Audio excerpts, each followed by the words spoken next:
ہمارے چینل کو سبسکرائب کریں اور بیل آئیکن کو دبائیں۔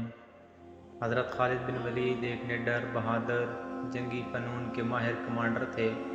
آپ رضی اللہ تعالیٰ عنہ نے کامیابیوں کے پل باندھ دیے اور رہتی دنیا تک آپ کا نام فاتح کی فہرست میں رہے گا۔ حضرت خالد بن ولید رضی اللہ تعالیٰ عنہ کے انتقال کی خبر جب مدینہ منورہ پہنچی تو ہر گھر میں کوہرام مچ گیا۔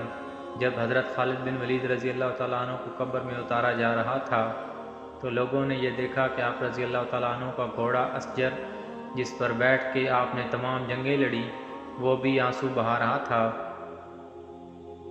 حضرت خالد بن ولید رضی اللہ تعالیٰ عنہ کے پاس صرف ہتھیار، تلواریں، خنجر اور نیزے تھے۔ ان ہتھیاروں کے علاوہ ایک غلام تھا جو ہمیشہ آپ کے ساتھ رہتا تھا۔ اللہ عز و جل کی یہ تلوار جس نے دو عظیم سلطنتوں روم اور ایران کے چراغ بجھائے۔ وفات کے وقت ان کے پاس کچھ بھی نہ تھا۔ آپ رضی اللہ تعالیٰ عنہ نے جو کچھ بھی کمایا وہ اللہ جل جلالہ کی راہ میں خرچ کر دیا۔ ساری زندگی میدان جنگ میں گزار دی۔ صحابہ رضی اللہ تعالیٰ عنہ نے گواہی دی کہ ان کی موجودگی میں ہم نے شام اور عراق میں کوئی بھی جمعہ ایسا نہیں پڑھا جس سے پہلے ہم ایک شہر فتح نہ کر چکے ہوں، یعنی ہر دو جمعوں کے درمیانے دنوں میں ایک شہر ضرور فتح ہوتا تھا۔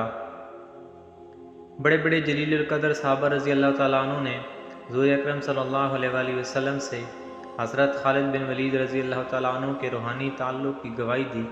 خالد بن ولید رضی اللہ تعالیٰ عنہ کا پیغام امت مسلم کے نام: موت لکھی نہ ہو تو موت خود زندگی کی حفاظت کرتی ہے۔ جب موت مقدر ہو تو زندگی دوڑتی ہوئی موت سے لپٹ جاتی ہے۔ زندگی سے زیادہ کوئی نہیں جی سکتا اور موت سے پہلے کوئی مر نہیں سکتا۔ دنیا کے بزدل کو میرا یہ پیغام پہنچا دو کہ اگر میدان جہاد میں موت لکھی ہوتی تو اس خالد بن ولید رضی اللہ تعالیٰ عنہ کو موت بستر پر نہ آتی۔